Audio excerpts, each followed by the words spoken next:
নমস্কার, আমি ডাক্তার ভীম নস্কর আর আপনারা দেখছেন আপনাদের YouTube channel SHK homeopathy. SHK homeopathy চ্যানেলে ইউটিউব তথা সমস্ত দর্শক বন্ধুকে জানাই আরও একবার আন্তরিক শুভেচ্ছা ও ভালোবাসা। বন্ধুরা, আমি হোমিওপ্যাথি প্র্যাকটিস করি কলকাতা লেদার কমপ্লেক্স এরিয়া তথা দক্ষিণ চব্বিশ পরগনা। স্ক্রিনে দেওয়া নাম্বারে আপনারা আমার সাথে কন্ট্যাক্ট করতে পারেন, অ্যাপয়েন্টমেন্ট নিতে পারেন। বড় বড় ধরনের কঠিন রোগের জন্য যদি আপনারা দেখাতে চান তাহলে আপনারা আমার সাথে আলোচনা করতে পারেন। তো বন্ধুরা, আজকে আমি আলোচনা করব একটা constitutional homeopathic medicine, silicea homeopathic medicine, অর্থাৎ সাইলিসিয়া জীবনচক্র নিয়ে আলোচনা করব। এই জীবনচক্র নিয়ে আলোচনা করতে গেলে না অনেক লম্বা ভিডিও হয়ে যাবে, তো যত শর্টে পারি আমি আপনাদের কাছে আলোচনা করব। প্রথমে প্যাথোলজিতে ফিজিক্যাল সিমটম কিছু লাইন বাই লাইন কিছুটা আলোচনা করব, তারপরে জীবনচক্র একেবারে এর মধ্যে ঢুকে যাব। তো জীবনচক্র মধ্যে কী, যেটাকে বলা হয় ধাতুগত চিকিৎসা, কনস্টিটিউশনাল মেডিসিন, অর্থাৎ ধাতুগতর উপরে ইউজ করা হয়, শরীরের সমস্ত রোগের সমস্ত কন্ডিশনে ইউজ করা যে ওষুধ তাকে বলা হয় কনস্টিটিউশনাল মেডিসিন। তো এই যে সাইলিসিয়া, এর যদি জীবনচক্র আপনারা জানতে চান না, তাহলে এর মায়ের কাছে যেতে হবে। মায়ের পেটে সাইলিসিয়ার পেশেন্ট কেমনভাবে আচরণ করতো, হ্যাঁ আপনারা শুনলে অবাক হয়ে যাবেন। এই সাইলিসিয়া মায়ের পেটে কেমন ছিল, মায়ের পেটে থেকে যখন বার হয়েছে তখন কেমন ছিল, তারপরে হামাগুড়ি দিচ্ছে তখন কেমন ছিল, তখন হাঁটাহাঁটি করছে তখন কেমন ছিল, স্কুলে যাওয়ার বয়সে কেমন ছিল, অ্যাডাল্ট বয়সে কেমন ছিল, যৌন অবস্থায় কেমন, বৃদ্ধ অবস্থায় কেমন। তো এগুলো আমাদেরকে পুরোটা যদি জানতে পারি, এটাই হয় সাইলিসিয়ার জীবনচক্র। এটা আমি ধীরে ধীরে আস্তে আস্তে আপনাদের কাছে আলোচনা করার চেষ্টা করব। তো চলুন শুরু করা যাক। এই সাইলিসিয়ার কিছু সিমটম দিয়ে আমি আলোচনা করব। এটা একটা খনিজ ওষুধ, সিলিকা, বালি থেকে তৈরি করা হয় সিলিকা। তো এটা একটা খনিজ ওষুধ এবং শিশু প্রধান ব্যক্তি কেন্দ্রিক একটা ওষুধ, ক্রনিক রোগে ইউজ করা একটা ওষুধ। শরীরের উপর অংশ ডান দিকে এবং নিচের অংশ বাম দিকে আক্রান্ত করে। এদের দেখতে কেমন, এদের না দেখতে হচ্ছে রোগা পাতলা, আন্ডারওয়েট চেহারা হয়। যদি সলিড চেহারা হয় তাহলে কিন্তু সাইলিসিয়া কখনোই আপনারা চিন্তা করবেন না, মাথাতে নিয়ে আসবেন না। যদি একটু স্টাউট ফিগার হয়, ক্যালকিরিয়ার মতো, কখনো যদি সিমটমও পাওয়া যায় তাহলেও ভুলেও সাইলিসিয়া আপনাদের মুখে আনবেন না।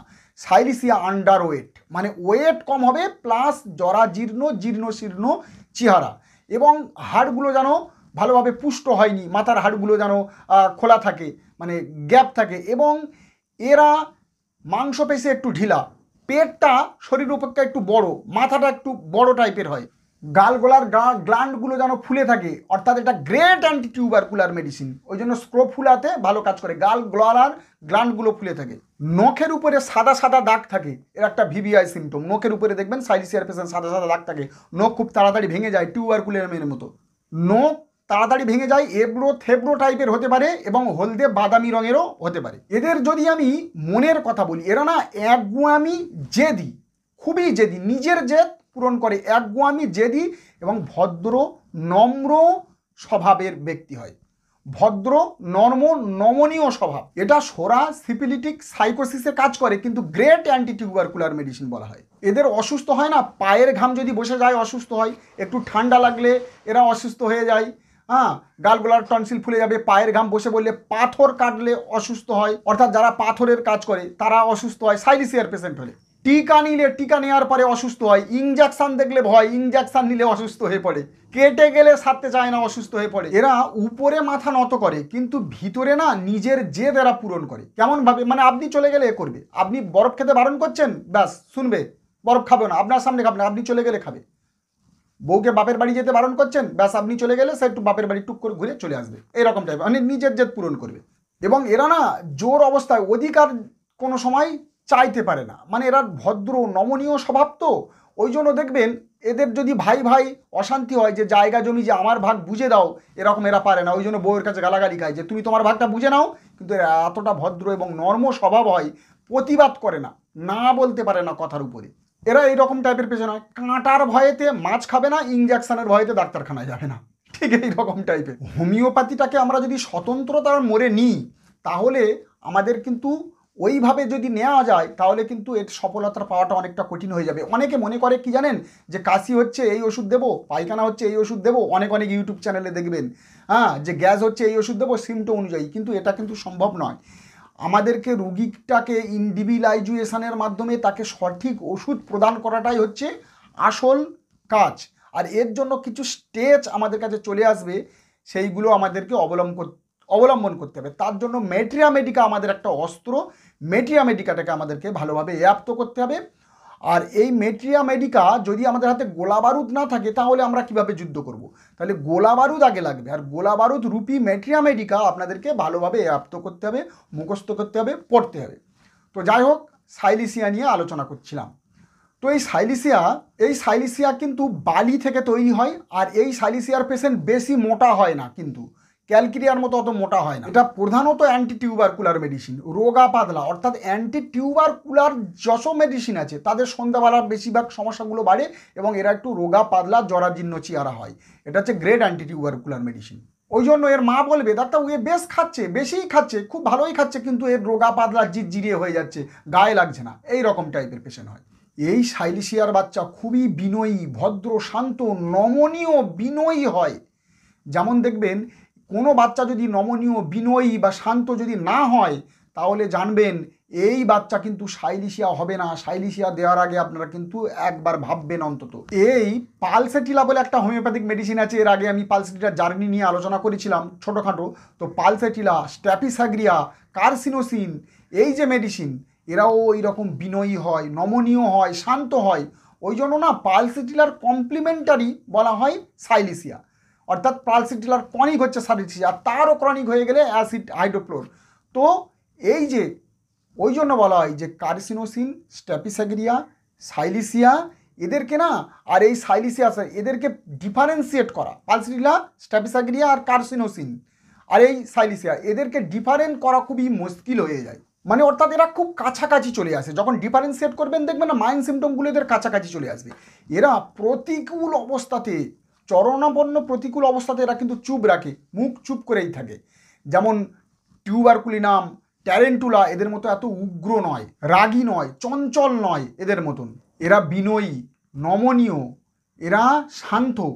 তাহলে সবার আগে আপনারা সাইলিসিয়ার কথা চিন্তা ভাবনা করবেন। এই সাইলিসিয়ার বাচ্চা না মোটেই প্রতিবাদী নয়, অর্থাৎ বাইরে মোটেই প্রতিবাদী করে না বাইরের জগতে। যেমন ধরুন আপনি বাবা, আপনি সাইলিসিয়া, আপনার বাচ্চা হচ্ছে সাইলিসিয়া, আপনি নিয়ে যাচ্ছেন, কিন্তু রাস্তাতে একটা বিরিয়ানির দোকান, আপনি যাচ্ছেন যে বিরিয়ানি খাবো বলছে, কিন্তু আপনি বারণ করছেন যে দেখো বাবা বিরিয়ানি খেও না, বাচ্চা বয়সে বেশি বিরিয়ানি খেলে পেটে গ্যাস অম্বল হবে, লিভারের ডিস্টার্ব হবে, শরীর অসুস্থ হবে, তুমি বিরিয়ানি খেও না। তখন সে যদি সাইলিসিয়ার বাচ্চা হয় সে বলবে ঠিক আছে বাবা, আমি বিরিয়ানি খাবো না, বিরিয়ানি খেলে অসুস্থ হবে, আমি বিরিয়ানি খাবো না। সে কিন্তু আপনার কথা শুনবে, মোটেই কিন্তু সে জোর করবে না বা প্রতিবাদ করবে না। সে জানে না বাবা বলছে, বারণ করছে, ভালোর জন্য বারণ করছে, আমি খাবো না, সে কিন্তু শুনে নেবে সাইলিসিয়া হলে। কারণ সাইলিসিয়া বিনয়ী, নম্র স্বভাব। যদি এটা সিনার বাচ্চা হতো, যদি এটা টিউবারকুলামের বাচ্চা হতো, ও খাবেই খাবে, ওকে আপনি বারণ করেও রোধ করতে পারবেন না। বিরিয়ানি দিতে বলেছে মানে ওকে বিরিয়ানি না খাওয়ালে সেখানে গড়াগড়ি খাবে, যদি সিনা বা টিউবারকুলামের বাচ্চা হতো। ওই জন্য এরা বাইরের জগতে অতটা এরা প্রতিবাদী নয়। ওই জন্য এদেরকে চট করে না মোড় করে নেওয়া যায়, অর্থাৎ এদের মনকে ঘুরিয়ে নেওয়া যায় কথার মাধ্যমে। আর এই সাইলিসিয়ার পেশেন্ট কখনো ডাক্তারখানাতে এসে বলবে না যে ডাক্তারবাবু আপনি কি ওষুধ দিলেন আমার বেড়ে গেল। যদি বলে কি ওষুধ দিচ্ছেন ভাই ডাক্তারবাবু, ওর রোগ সারছে না, বেড়ে যাচ্ছে, না, কারা বলবে? এরা ক্যালি গ্রুপের লোকজন হলে বলবে, কিন্তু সাইলিসিয়া কোনো মতে বলবে না যে ডাক্তারবাবু আপনি কি ওষুধ দিয়েছেন আমার কাজ হলো না। আপনি জিজ্ঞাসা করছেন কেমন আছেন, সে বলে ডাক্তারবাবু ভালো আছি।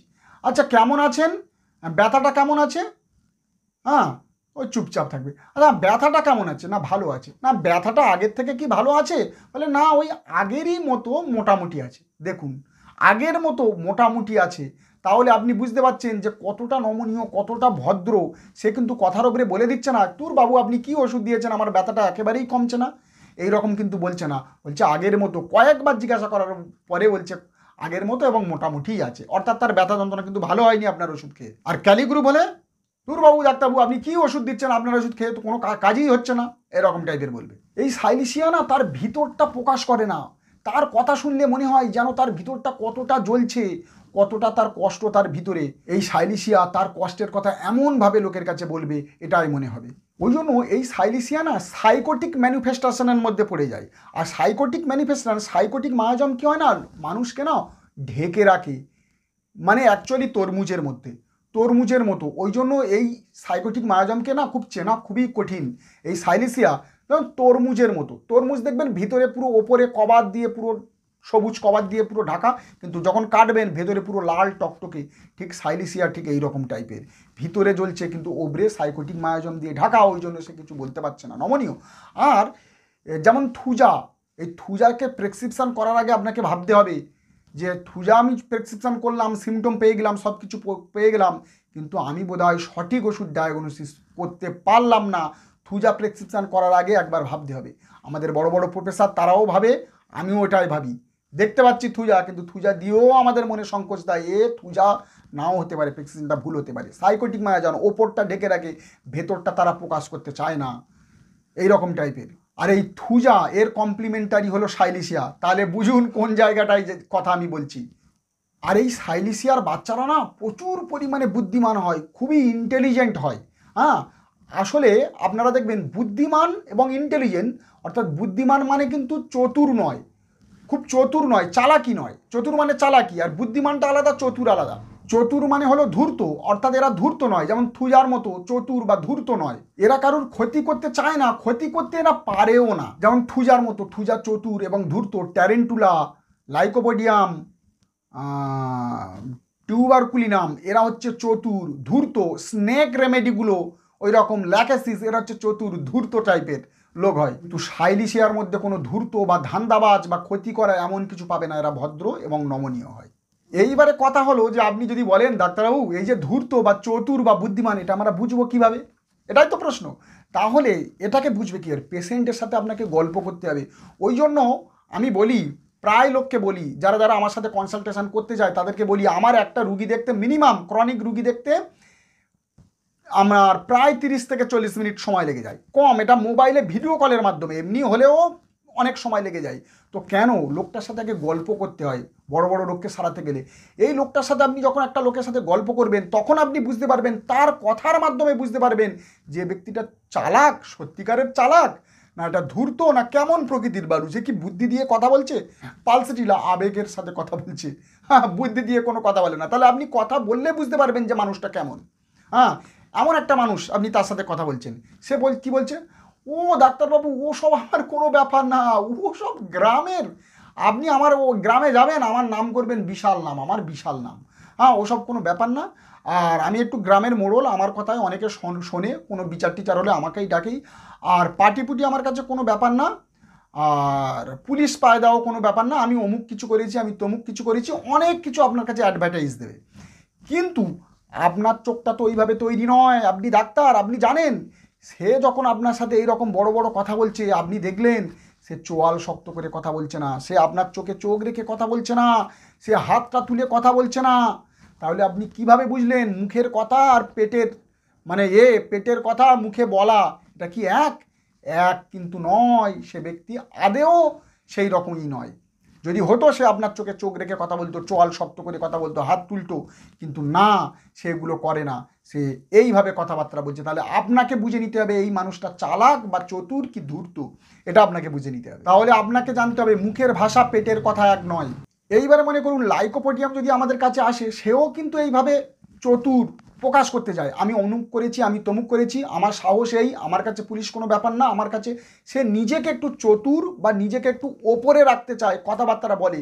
কিন্তু বললে কি হবে, এই যে চতুর এটা হচ্ছে তার কৃত্রিম চতুর, মানে তার যে শরীরের যে দুর্বলতা, এই দুর্বলতাটাকে ঢাকার জন্য সে কিন্তু হেসে ফেলে। অর্থাৎ লাইকোপোডিয়াম কথা বলার সাথে সাথে হেসে ফেলবে, অর্থাৎ সে বলছে যে না আমি অমুক করেছি, আমি তমুক করেছি, আমি এই ব্যাপার, আমার কাছে কোনো ব্যাপার না, কিন্তু কথার মধ্যে তার একটা হেসে ফেলার ব্যাপার থাকে। কারণ তার যে দুর্বলতা সে যে দেখাচ্ছে, সেইটাকে ক্লোজ করার জন্য সে ব্যক্তিটা হেসে ফেলছে। অর্থাৎ লাইকোপোডিয়ামকে আমরা এইভাবে চিনতে পারি, অর্থাৎ তার দুর্বলের জায়গাটা সে হাসি দিয়ে মেকআপ করবে। এইবারে যদি বলেন ডাক্তারবাবু একটু বলুন না যে তাহলে সত্যিকারের সাহসী ব্যক্তি, এমন একটা ব্যক্তির নাম বলো যিনি সত্যিকারের সাহসী ব্যক্তি। হ্যাঁ, কি ক্যালিকার্বের কথা ভাবছেন?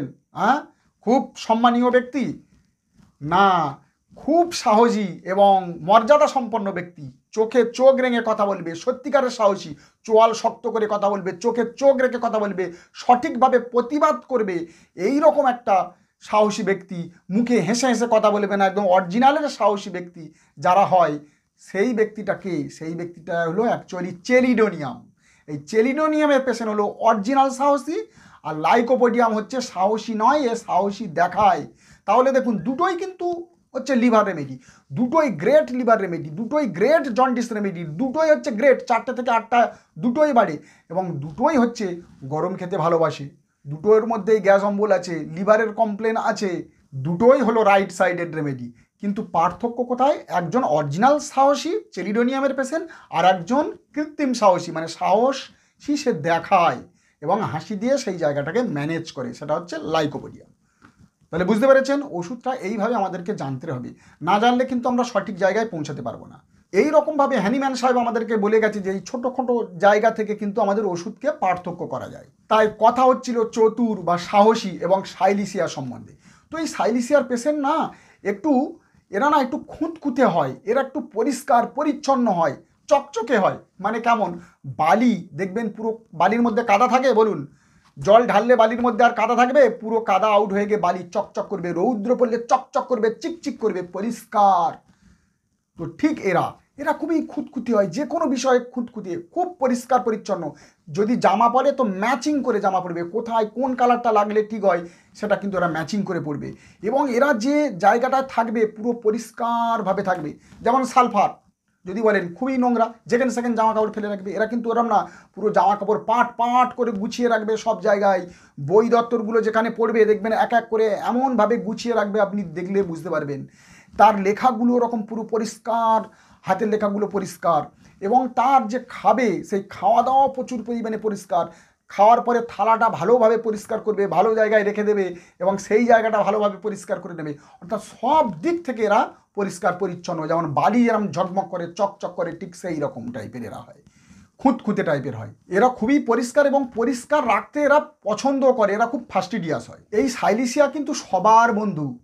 যেমন দেখবেন বালি থেকে তৈরি হয়, বালি জুড়ে, অর্থাৎ নদীতে যে বালি আছে, রবীন্দ্রনাথ ঠাকুরেরই একটা কি আছে, কি কার বলে একটা কবিতা আছে না, যে আমাদের ছোট নদী চলে আঁকে বাঁকে, এই যে একটা কবিতা, মানে নদী আর বালি আর তার চারিপাশে ছোট গ্রাম, নদী, নালা, মানে অনেক কিছু গাছপালা সব কিছু ঘিরে থাকে, আর এই বালিকে ঘিরে সবাই থাকে। তাহলে এই যে সাইলিসিয়া এখান থেকে তৈরি হচ্ছে, এই সাইলিসিয়াকে ঘিরে সকলেই রয়েছে, কারণ এ তো কাউকে ক্ষতি করে না, একে কারুর ক্ষতি চায় না, কারুর উপরে খারাপ কথা বলে না, কারুর উপরে না বলে না। ওই জন্য সাইলিসিয়াকে আপনি জিজ্ঞাসা করবেন পেশেন্টকে যে তোমার বন্ধু বান্ধব কজন? বলবে আমার তো সবাই বন্ধু, সকলে আমার সাথে কথা বলে। কিন্তু অন্তরঙ্গ বন্ধু? বলে অন্তরঙ্গ বন্ধু কেউ নেই। কিন্তু এরা অন্তরঙ্গ বন্ধুকে নেই, কেউ নেই, কারণ এ বলে যে আমার সাথে সবাই কথা বলে, সবাই আমার বন্ধু, কারণ এ তো কাউকে ক্ষতি করে না, তার জন্য সবাই এনাকে কথা বলে এবং সদুপদেশ দেয়, যেমন ন্যাট্টা মিউর এরকম টাইপের। তাই সাইলিসিয়ার বন্ধু সবাই এবং সবার সাথে বন্ধুত্বপূর্ণ আচরণও এই সাইলিসিয়া করে। এই সাইলিসিয়া কথার উপরে কোনো সময় না বলে না, কারুর সাথে খারাপ আচরণও করে না। এবং এই সাইলিসিয়ার পেশেন্ট না সব সময় ছোটোবেলার কথা মনে পড়ে, ছোটোবেলার স্মৃতি এরা কোনো সময়ই ভুলতে পারে না। আপনি সাইলিসিয়ার পেশেন্টকে বলবেন যে ছোটোবেলার আপনার জীবনটা কেমন, ছোটোবেলার কথা কিছু মনে পড়ে? সে বলবে হ্যাঁ ডাক্তারবাবু, আমি কোনো মতে ভুলতে পারি না, আমি কোন স্কুলে পড়েছিলাম, কটা আমার বন্ধু বান্ধব ছিল, কোন জায়গায় বসে আমরা আড্ডা মারতাম, বা কোন জায়গাতে গিয়ে আমরা খাওয়া দাওয়া করতাম, কোন পুকুরে স্নান করতাম, কোন গাছেতে উঠতাম, কোথায় কোথায় মারপিট করতাম, এরকম নানান রকম আমাদের মনের মধ্যে সব সময় আসে। এবং আমি এই ছোটোবেলার কথা কিছুতেই ভুলতে পারি না, ছোটোবেলা যেন আমি আবার ফিরে পেতে চাই, এই রকম টাইপের সাইলিসিয়ার পেশেন্ট বলে। যেমন ক্যালিফস বলে একটা মেডিসিন আছে, অর্থাৎ ছোটোবেলাটা খুবই আদরের হয়, সেটা তারা ভুলতে পারে না। ক্যালিপস, যেমন ক্যালিপস মানে ক্যালিপস বায়োকেমিক, যে ক্যালিপস বলছি সেই ক্যালিপসের পেশেন্টও এরকম। এরা না ছোটোবেলাতে অনেকটা জেদি হয়। সে যদি বলে আমি আঁকা শিখবো তো সে আঁকাই শিখবে, সে যদি বলে আমি ডাক্তারি হব সে ডাক্তারি হবে, সে যদি বলে আমি গান শিখবো গান শিখবে। বাবা বলছে তোকে গান শিখতে হবে না, গান শিখে কী করবি, ডাক্তারি হ, অনেক টাকা কামাবি, ডাক্তারি হ, আমার অনেক টাকা আছে আমি তোকে ডাক্তারি শেখাবো, এরকম টাইপের। কিন্তু আপনি কোনো মতে তাকে মোড় করাতে পারবেন না। সে আঁকা শিখবে মানে আঁকা শিখবেই। আপনি চলে গেলে আপনার আলমারি খুলে টাকা নিয়ে বার হয়ে যাবে, সে আঁকা শিখবে। বা সে ডাক্তারি শিখবে না, সে গান শিখবে তো গান শিখবেই, পরবর্তীকালে সে তার ইচ্ছাটা পূরণ করবে। এরা এই দিক থেকে খুব জেদি হয়, এদের জেদটাকে আপনি মোড় করাতে পারবেন না, এই সাইলিসিয়ার জেদ। আমি বলেছি যে সাইলিসিয়াকে জানতে গেলে না মায়ের পেটে থেকে জানতে হবে। এই মায়ের পেটে কেমন আচরণ করতো, এর মাকে আপনি জিজ্ঞাসা করবেন যে আপনার পেটে যখন বাচ্চাটা ছিল তখন কেমন আচরণ করতো, মানে পেটের ভেতর কেমন আচরণ করতো। এরকম যদি বলেন, বা কিন্তু সঙ্গে সঙ্গে বলবে ডাক্তারবাবু আমাদের বাড়ির লোক এবং আমি খুব ভয় পেয়ে গিয়েছিলাম, এই বাচ্চা যখন আমার পেটে ছিল না একদমই নড়তো না, নড়াচড়া করতো না, আমি কয়েকবার ভয় পেয়ে গেছি কেন বাচ্চাটা নড়ছে না। তারপর ইউএসজি করলাম, করে দেখছি বাচ্চাটা না মানে গ্রোথ ঠিকঠাক আছে কিন্তু আন্ডারওয়েট হয়ে আছে। কারণ এর আন্ডারওয়েট বাচ্চা, দুর্বলতা, কমজোরি, যার জন্য এ পেটের ভিতরে অতটা বেশি নড়াচড়া করে না। ওই জন্য মা বলবে যে আমি অনেক কবার ভয় পেয়ে গিয়েছিলাম, এই বাচ্চাটা কিন্তু কম নড়তো। আর এই কম নড়া যদি কোনো হোমিওপ্যাথিক মেডিসিন থাকে, একটা হচ্ছে সাইলিসিয়া, মায়ের পেটে থাকলে একটু কম নড়ে। ব্যারাইটা কার বলে আরেকটা মেডিসিন আছে, সেটাও বাচ্চা মায়ের পেটে থাকলে একটু কম নড়ে। এছাড়া সিফিলিনামের বাচ্চাও মায়ের পেটে থাকলে একটু কম নড়ে। ডিস্ট্রাকটিভ বলা হয় সিফিলিনাম, গলাতে না ওই নাড়িগুলো আটকে যায়, জড়িয়ে যায়, এমার্জেন্সি তাদেরকে সিজার করতে হয়। তো এই রকম পরবর্তীকালে ভূমিষ্ঠ হওয়ার পরে অনেক অনেক সমস্যা থাকে। সিফিলিনাম ডিস্ট্রাকটিভ বলা হয়, এও মায়ের পেটে একটু কম নড়ে। এবং ম্যাগনেসিয়াম গ্রুপের মেডিসিনগুলো মায়ের পেটে একটু কম নড়ে। এবং এটা তো গেল, মা অনেক সময় ভয় পেয়ে যাবে। এবং এই বাচ্চা যখন হলো না তখন মা বলবে ডাক্তারবাবু এ হওয়ার পর না আরও সমস্যা, এ কিন্তু কাঁদে না, হওয়ার সময় খুব বেশি কাঁদেনি। কারণ বাচ্চা তো হওয়ার সময় কাঁদবে, এ কিন্তু অতটা কাঁদেনি, মানে যতটা কাঁদা দরকার অতটা কাঁদেনি। আর যতটা কেঁদেছে সেই যে কাঁদার যে টোন বা ভয়েস অতটা জোরালো নয়, অন্য বাচ্চার মতো অতটা জোরালো ভয়েস নয়, এদের ভয়েসটাও অনেকটা পরিমাণে কম ছিল, এই রকম বলবে। আরও বলবে যে ডাক্তারবাবু এই বাচ্চা যখন আমার হয়েছিল না নাড়িটা খুব তাড়াতাড়ি শুকাতে চায়নি, নাড়ি কাটার পরে অনেক দিন সময় লেগেছে, এই নাড়ি শুকাতে সময় লেগেছে। তাহলে সেখানেও কিন্তু আপনারা সাইলিসিয়ার কথা সবার আগে ভাবতে পারেন। এছাড়াও বাচ্চাবেলায় এদের কান্নার আওয়াজটাও কিন্তু অত জোরালো ছিল না। যেমন ক্যামোমিলার বাচ্চা প্রচণ্ড পরিমাণে জোরে চিৎকার করে কাঁদবে এরকমও নয়, যেমন সিনার বাচ্চা সবসময় ঘ্যান ঘ্যান ঘ্যান ঘ্যান করবে এরকমও নয়। এবং দেখা যাচ্ছে কোলে করে নিয়ে বেড়ালেই সে সুস্থ, তাছাড়া তার কান্না আপনি বন্ধ করাতে পারবেন না। এটা হলে ক্যালকেরিয়া ফস, পাইপার মেথিস্টিকাম, বেলেডোনা এই রকম টাইপের। তো এই যে মেডিসিন, এই যে সাইলিসিয়া, এর কান্নার আওয়াজ ছোটোবেলা থেকে কম। এবং এদের পেশেন্ট বলবে যে ডাক্তারবাবু এদের একটু বড়োবেলায় ঘা হলে শুকাতে চায় না, সাইলিসিয়ার পেশেন্টের একটু ঘা হলে অনেক দেরিতে শুকাবে, ফোঁড়া হলে সেখানে রস বাড়তেই থাকবে, খুব তাড়াতাড়ি শুকাতে চায় না। কেটে গেলে কোনো জায়গায় সেই জায়গাটা খুব তাড়াতাড়ি শুকাতে চাইবে না, অনেক দিন সময় লাগে। ইনজেকশান দিলে তারপর থেকে সমস্যা, সেই জায়গাটা শুকাতে চাইবে না, অনেকটা পরিমাণে লেট হবে। এই সাইলিসিয়ার দুটো একটা দিক থেকে কিন্তু ছোটোবেলার মাইলস্টোন ডিলে থাকে। অনেকে দেখবেন না অনেক দিক থেকে মাইলস্টোন ডিলে থাকে এরকম না, যেমন ক্যালকেরিয়া সব দিক থেকেই মাইলস্টোন ডিলে, দাঁত উঠতে ডিলে, চলাফেরা করতে ডিলে, কথাবার্তা বলতে গেলে ডিলে, মানে লেট হয়। ক্যালকেরিয়া কার্ভের সমস্ত দিক থেকেই লেট হয় ছোটোবেলাতে। আর এই সাইলিসিয়া কোন দিক থেকে লেট হয়, হাঁটতে শেখা একটু লেট হয় এবং কথা বলতে লেট হয়। ক্যালকেরিয়া ফস হাড়ের ডেনসিটি এ হতে একটু লেট হয়। এবং অনেক ক্ষেত্রে এর মায়েরা এসে বলবে ডাক্তারবাবু ছোটোবেলায় অনেকগুলো ভ্যাকসিন দেওয়া হয়, ভ্যাকসিনের পরে অনেক দিন পর্যন্ত সেখানে ব্যথা থাকে, যন্ত্রণা করে, এ বাচ্চা শুকাতে চায় না, অনেক দিন ধরে কান্নাকাটি করে, এই ভ্যাকসিন দেওয়ার পরে এরকম সমস্যা হয়। কারণ এদের ল্যাক অফ হিলিং পাওয়ার কম, ল্যাক অফ ভাইটালিটি কম এদের মধ্যে। এর বাচ্চা কি এবং বড় কি সবার মধ্যে এটা পাওয়া যায়, lack of vitality, lack of healing power, হ্যাঁ ভাইটাল ফোর্স এদের একটু কম থাকে। আর তার সাথে সাথে এদের বাচ্চাদের কিন্তু ওজনটাও অনেকটা পরিমাণে কম থাকে। আর এদের মধ্যে না একটু কনফিডেন্সের অভাব আছে। কনফিডেন্স মানে ওর মা বলবে ডাক্তারবাবু আমি যেখানেই যাই আমার পিছন পিছন সব সময় যেতে থাকবে, আমি যেখানেই যাব আমার পিছন ছাড়ে না, আমি যদি পায়খানায় যাই, প্রস্রাব করতে যাই, সেখানেও আমার পিছন পিছন যাবে, ওই বাথরুমের পাশে গিয়ে বসে থাকবে। এমনকি আমি যদি বাপের বাড়ি যাই, সেই বাপের বাড়ি গেলে কারুর কোলে যাবে না, সব সময় আমার কোলেতে ঘুরবে, আমি যেখানে যাব আমার সাথে থাকবে। এই রকম কি সম্ভব? কারণ এদের মধ্যে কনফিডেন্সের অভাব আছে। এরা সারা জীবনটা একটা সাপোর্ট চায়, একটা ঝুঁকের টাইপের চলে। যেমন দেখবেন ক্যালকেরিয়া কার্ভ একটা সাপোর্ট চায়, এই সাইলিসিয়া ওই ঠিক এই রকম টাইপের। এবং আপনি এর মাকে জিজ্ঞাসা করবেন আচ্ছা বলুন তো এর বুদ্ধিটা কেমন, বলবে ডাক্তারবাবু এইটা আপনি বলবেন, দারুণ কথা বলেছেন, বুদ্ধি সাংঘাতিক, আমি একটু খুব তাড়াতাড়ি ABCD শিখে নিয়েছে, খুব তাড়াতাড়ি অ আ ক খ শিখে নিয়েছে, খুব তাড়াতাড়ি আঁকা শিখে নিয়েছে, যে কোনো জিনিস পড়লে খুব তাড়াতাড়ি এর মনে পড়ে যায়, মানে খুব মনে থাকে, স্মৃতিশক্তি খুব ভালো, খুব তাড়াতাড়ি এর পড়াশোনাটা খুব করে নিতে পারে, মানে বেশি এর জন্য বকতে লাগে না। তাহলে বলুন এইভাবে যদি আপনারা মেডিসিনটাকে নেন, এইভাবে যদি মেডিসিনটাকে পড়ান বা বোঝেন, তাহলে কিন্তু কত তাড়াতাড়ি সঠিক একটা প্রেসক্রিপশান করতে পারবেন এবং কত দ্রুত মন্ত্রের মতো আপনার ওষুধ কাজ করবে, পেশেন্টটা কত কাছাকাছি একটা প্রেসক্রিপশান হবে, যার জন্য আপনি ওই রোগটাকে খুব তাড়াতাড়ি কন্ট্রোল করতে পারবেন না। হাই প্রেশারের জন্য আলাদা ওষুধ খাওয়াতে হবে না, আপনার লিভারের জন্য আলাদা ওষুধ খাওয়াতে লাগবে না, আর্থাইটিসের জন্য আলাদা ওষুধ খাওয়াতে লাগবে না, সুগারের জন্য আলাদা ওষুধ খাওয়াতে লাগবে না। এই একটাই ওষুধে আপনার ঘাড়ের কন্ডেলাইসিস থেকে শুরু করে আপনার সমস্ত অটিজম থেকে শুরু করে সব কিন্তু এই একটা ওষুধে, একটা দানাতে কিন্তু আপনার কমপ্লিট করে দেবে। বেশি ওষুধের প্রয়োজন হবে না আপনার। এইবার বাচ্চাটা আস্তে আস্তে বড় হলো, হালকা একটু বড় হলো, স্কুলে যাওয়ার বয়স হলো, বলছে মা বলবে ডাক্তারবাবু কী বলবো, স্কুলে যদি আমি দিয়ে আসি না তবুও দেখবেন সে আমাকে যেন পিছনে বসে থাকতে হবে। স্কুলে দিয়ে আসার পরেও পিছনেতে মানে স্কুলের বাইরে আমাকে বসে থাকতে হবে। কেন? এখানেও কনফিডেন্সের অভাব আছে, এখানেও একটা রিঅ্যাক্টিভিটির অভাব আছে। এবং স্কুলের মাস্টাররা বলে আপনার বাচ্চা খুবই ধীর, খুবই শান্ত, খুবই মানে নমনীয়, খুবই ভদ্র স্বভাব, অন্য বাচ্চার মতো এত ডান পিটে নয়, এ খুব ছোটাছুটি করে না, এ খেলাধুলা করে না, চুপচাপ এক জায়গাতে থাকে, ওদের মতো অত ছোটাছুটি এতে করে না। কারণ যদি পড়ে যায় আর সেখানে যদি লেগে যায় এবং ঘা হলে শুকাতে চাইবে না, এও একটা কারণ আছে। এবং ভাইটালিটি, রিঅ্যাক্টিভিটির একটা অভাব আছে এদের মধ্যে।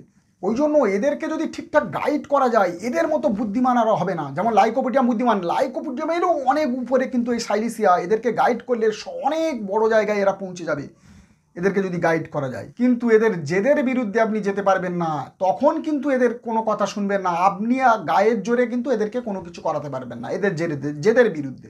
আমাদের এই রকম সব দিকে নজর রাখতে হবে, তারপরে আমরা হোমিওপ্যাথিটাকে খুব ভালোভাবে শিখতে পারবো। ওই জন্য এই সাইলিসিয়া, যদি আপনি পড়াশোনার কথা বলেন, দেখবেন এরা যে সাবজেক্টে খুব ভালো সেই সাবজেক্টে পুরো হাইয়েস্ট মার্কস পেয়ে বসে আছে এবং অন্যগুলোতে এভারেজ। আপনি ওই জন্য সাইলিসিয়ার পেশেন্ট যখন আসবেন, ওর বাবা মাকে বলবেন ওই অঙ্কের খাতাটা বা ওর যে মার্কশিটটা একটু নিয়ে আসবেন। দেখবেন যে বিষয় ভালো সেই বিষয়ে হাইয়েস্ট মার্কস পেয়ে বসে আছে আর অন্য বিষয়গুলোতে এভারেজ। হ্যাঁ, তাহলে এই রকম টাইপের। ওই জন্য এদের মার্কশিট দেখে, মানে টিউবারকুলিনামের মার্কশিট বা এই সাইলিসিয়ার মার্কশিট, এগুলো কিন্তু আমাদের বোঝা যায়। এদের হাতে লেখা দেখলেও বোঝা যাবে যে সাইলিসিয়ার হাতে লেখা। স্নেক গ্রুপের যেগুলো মেডিসিন যারা পেশেন্ট তাদের হাতে লেখা আলাদা হয়। হ্যাঁ, মিনারেল কিংডমের হাতে লেখা আলাদা হয়, প্লান্ট কিংডমের হাতে লেখা আলাদা হয়। এই রকম মার্কশিট বা হাতে লেখা দেখেও আমরা ওষুধ ডিফারেন্সিয়েট করি। এই সাইলিসিয়া হাইলি ইন্টেলিজেন্ট, হাইলি বুদ্ধিমান, ভীষণ পোলাইট, ভীষণ সফট, ভীষণ বুদ্ধিমান। যেমন অপোজিট টিউবারকুলিনাম এবং আপনি যদি বলেন আর কি আছে, ট্যারেন্টুলা। আর এই সাইলিসিয়ার বাচ্চা থেকে বড়দের প্রত্যেকের কিন্তু একটু ঘাম বেশি হয়। এরা চিনি পেশেন্ট, শীত একদম সহ্য করতে পারে না, তো গরমও সহ্য করতে পারে না, তো ঘাম প্রচুর পরিমাণে বেশি হয়। হাতের তলায় এতটা পরিমাণে ঘেমে যাবে, লিখতে লিখতে যেন হাত পেন ভিজে যাবে, 10 মিনিটের মধ্যে পেন ভিজে যাবে। পায়ের তলায় এতটা ঘাম হবে যে জুতো ভিজে গেছে, দুর্গন্ধ হচ্ছে, মোজা একদিনের মধ্যে দুর্গন্ধ হয়ে গেছে। কখনো ভুল করে ওখানে কিন্তু আপনারা সাইলিসিয়া দেবেন না। এটা অনেকে সাইলিসিয়া দেয়। যদি সাইলিসিয়া কনস্টিটিউশনাল রেমেডি হয়ে যায় তো সোনায় সোহাগা সেখানে দিতে পারেন, কিন্তু এই সাইলিসিয়া দিয়ে একটা অন্য পেশেন্ট, মোটাসোটা পেশেন্ট, তার এরকম হচ্ছে, আপনি সাইলিসিয়া দিয়ে তার ঘামটাকে বন্ধ করবেন, দেখবেন এই ঘামটা সাপ্রেস হয়ে যাবে, সাপ্রেস হয়ে গিয়ে তার হাই প্রেশার চালু হয়ে গেছে, তার অন্য সমস্যা তার মধ্যে ডেভেলপ হয়ে যাবে। খবরদার এইভাবে আপনারা সাপ্রেস করবেন না, তাকে ইন্ডিভিজুয়ালাইজেশনের মাধ্যমে সঠিক ওষুধটা দেওয়ার চেষ্টা করবেন। আমি ভেরেট্টাম অ্যালবাম দিয়ে এইরকম ঘাম কমে দিয়েছি, অন্য মেডিসিন দিয়ে এইরকম ঘাম কমে গেছে।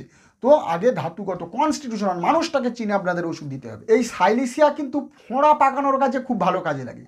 ফোঁড়া পাকানোতে সাইলিসিয়া, হেপাস সালফার, বেলেডোনা এইসব ইউজ করে। কিন্তু আপনাদেরকে জানতে হবে যে হেপাস সালফের ফোঁড়া কেমন আর সাইলিসিয়ার ফোঁড়া কেমন। সাইলিসিয়ার ফোঁড়া না দড়কা টাইপের হয়ে যায়, মানে খেজড়া টাইপের হয়ে যায়, শুকাতে চায় না, পাকতে চায় না, মানে ওই একটুখানি ফুটো হয়ে গেছে, ওইটু রস পড়ছে, ঝরছে, এটা অনেক দিন ধরে রয়েছে, দড়কে টাইপের রয়েছে, সেখানে কিন্তু আর ভালোভাবে পাকছে না। তো সেখানে কিন্তু সাইলিসিয়া আপনাদের দরকার হয়। এই জন্য অনেকে বলে সাইলিসিয়া 6 খেলে বা 30 খেলে ফোঁড়াটা পেকে যাবে, বার হয়ে যাবে, এবং সাইলিসিয়া 200 খেলে ফোঁড়াটা বসে যাবে। অনেকে বলে এবং এটা অনেকে করে এবং অনেকে খুব ভালো রেজাল্ট পায়। আমি 30 শক্তি দিই, খুব ভালো রেজাল্টও পাই। পরবর্তীকালে আবার হেপাস সালফার দেওয়ার সময় চলে আসে, আবার হেপাস সালফারও পরবর্তীকালে দেওয়া হয়। কিন্তু হিপাস সালফারের ফোঁড়াটা কেমন লাল টাইপের থাকবে, টাচ করতে দেবেন। আপনি যদি ফোঁড়া নিয়ে বেশি কথাবার্তা বলেন আর হাত দিয়ে বেশি ঘাঁটাঘাঁটি করেন, আপনাকে গালাগালি দিয়ে বসবে হেপাস সালফের পেশেন্ট। তাহলে এখানেই কিন্তু ডিফারেন্স, হাত দিতে দেবে না, টাচ করতে দেবে না। এই হেপাস সালফের ফোঁড়া এতটা টাটিয়ে টাইপের থাকে, ব্যথা যন্ত্রণা, যেমন আর্নিকার মতো। জেনাইটাল এরিয়াতে অনেকের ঘাম হয়, মিষ্টি দুর্গন্ধ থাকে, থুজার মতো, তো সেখানে সাইলিসিয়া খুব ভালো। জেনাইটাল মানে কোল ভাগে একদম চিপচিপে টাইপের ঘাম হবে, মিষ্টি দুর্গন্ধ, তেল তেল টাইপের অনেকের হয়। তো সাইলেশিয়া ভালো কাজ করবে। এবং যদি জেনাইটাল এরিয়া বাদ দিয়ে অন্য জায়গায় যদি ঘাম হয় সেখানে কিন্তু মিষ্টি দুর্গন্ধ না, সেখানে কিন্তু ঝাঁঝালো দুর্গন্ধই থাকবে। এইবারে সাইলেশিয়া ও ক্যালকেরিয়ার মধ্যে একটু কিন্তু পার্থক্য করতে হবে বাচ্চাদের বা বয়স্ক। দেখবেন ক্যালকেরিয়ার লেডিসগুলো, যেসব মহিলাগুলো, এদের পিউবার্টি স্টেজ কিন্তু খুব তাড়াতাড়ি চলে আসে। ক্যালকেরিয়া কার্প মানে 9 বছর 10 বছর 11 বছরের মধ্যে মাসিক শুরু হয়ে যায়, প্রথম মাসিক মেনার্কি চালু হয়ে যায়।